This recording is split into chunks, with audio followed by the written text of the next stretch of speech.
ഇന്ത്യയുടെ പ്രധാനമന്ത്രിക്കും മുഖ്യമന്ത്രിക്കുമില്ലാത്ത ശമ്പളം വാങ്ങുന്ന PSC അംഗങ്ങൾ അക്ഷരാർത്ഥത്തിൽ കേരളത്തെ മുടിപ്പിക്കുകയാണ്.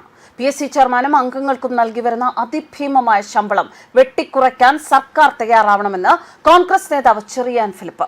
ഇന്ത്യയുടെ പ്രധാനമന്ത്രി, കേരളത്തിന്റെ മുഖ്യമന്ത്രി, ഇവരെക്കാൾ ഉയർന്ന ശമ്പളമാണ് PSC അംഗങ്ങൾക്ക് നൽകുന്നത്.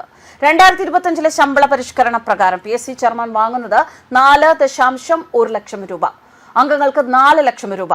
പ്രധാനമന്ത്രിക്ക് 2.8 ലക്ഷം രൂപയും മുഖ്യമന്ത്രിക്ക് 1.85 ലക്ഷം രൂപ മാത്രമാണ് ശമ്പളമെന്നും ചെറിയാൻ ഫിലിപ്പ് ഫേസ്ബുക്കിൽ കുറിച്ചു.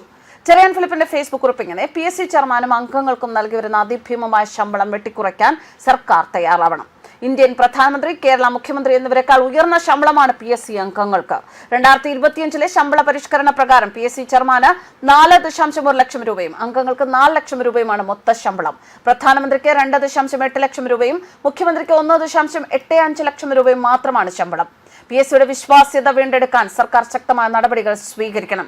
നീതിബോധവും അർഹതയും യോഗ്യതയുമുള്ള കളങ്കരഹിതരെയാണ് PSCയുടെ ഉന്നത സ്ഥാനങ്ങളിൽ നിയമിക്കേണ്ടത്. എന്തായാലും ഇത്രയും ശമ്പളം വാങ്ങിച്ചിട്ട് PSCയിൽ എന്താണ് നടക്കുന്നത് എന്ന് ചോദിച്ചാൽ കഴിഞ്ഞ ദിവസത്തെ ചില കാര്യങ്ങൾ മാത്രം ഒന്ന് വിശകലനം ചെയ്യാൻ മതിയാകും. പ്ലാനിംഗ് ബോർഡ് ചീഫ് നിയമന ക്രമക്കേട് അന്വേഷണം അട്ടിമറിക്കാനുള്ള നീക്കം വിവാദമായതോടെ മുഖം രക്ഷിക്കാനുള്ള നീക്കമാണ് ഇപ്പോൾ PSC നടത്തുന്നത്. അന്വേഷണം ആഭ്യന്തര വിജിലൻസ് SP കൈമാറാൻ കഴിഞ്ഞ ദിവസം ചേർന്ന കമ്മീഷൻ യോഗത്തിൽ തീരുമാനമായിരുന്നു. നിയമന ക്രമക്കേട് ആഭ്യന്തര വിജിലൻസ് സംഘത്തെ കൊണ്ട് അന്വേഷിക്കാൻ കഴിഞ്ഞ യോഗത്തിൽ തീരുമാനിച്ചുവെങ്കിലും അത് PSC ചെയർമാൻ അട്ടിമറിച്ച അന്വേഷണം പരീക്ഷാ കൺട്രോളറെ ഏൽപ്പിച്ചത് വിവാദമായിരുന്നു. കഴിഞ്ഞ ദിവസം ചേർന്ന PSC യോഗത്തിൽ ചില അംഗങ്ങൾ ചെയർമാന്റെ നടപടിക്കെതിരെ വിമർശനം ഉന്നയിച്ചു. തുടർന്നാണ് പരീക്ഷാ കൺട്രോളറുടെ അന്വേഷണം റദ്ദാക്കി ആഭ്യന്തര വിജിലൻസിനെ തന്നെ ഏൽപ്പിക്കാൻ ചെയർമാൻ തീരുമാനിച്ചത്. പ്ലാനിംഗ് ബോർഡ് ചീഫ് പരീക്ഷയിലെ മൂല്യനിർണ്ണയവുമായി ബന്ധപ്പെട്ട ക്രമക്കേടുകളാണ് വിജിലൻസ് SP അന്വേഷിക്കുക. അതേസമയം PSCക്കെതിരെ ഉയർന്നിട്ടുള്ള മറ്റു പരാതികൾ സംബന്ധിച്ച വിജിലൻസ് അന്വേഷണം വേണമെന്ന ആവശ്യത്തിൽ സർക്കാരാണ് തീരുമാനമെടുക്കേണ്ടത്.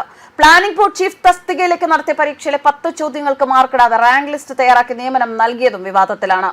ഉദ്യോഗാർത്ഥികൾ ഉത്തരക്കടലാസിന്റെ പകർപ്പെടുത്തതോടെയാണ് ക്രമക്കേട് പുറത്തു വന്നത്. ആകെയുള്ള 28 ചോദ്യങ്ങളിൽ 18 എണ്ണത്തിന് മാത്രമേ PSC മാർക്ക് ഇട്ടിട്ടുള്ളൂ. 53 മാർക്കിനുള്ള ബാക്കി 10 ചോദ്യങ്ങൾ മൂല്യനിർണ്ണയം നടത്താൻ അധ്യാപകർക്ക് കൈമാറിയില്ല. മുഴുവൻ ഉത്തരങ്ങളും മൂല്യനിർണ്ണയം നടത്താതെ പ്ലാനിംഗ് ബോർഡ് ചീഫ് പോലുള്ള ഉയർന്ന തസ്തികയ്ക്ക് റാങ്ക് പട്ടിക പ്രസിദ്ധീകരിച്ച് നിയമനം നൽകി. പിന്നീട് അതേക്കുറിച്ചുള്ള അന്വേഷണം അട്ടിമറിക്കാനുള്ള നീക്കവും നടന്നു. ന്യൂസ് ഡെസ്ക് കർമ്മ ന്യൂസ്.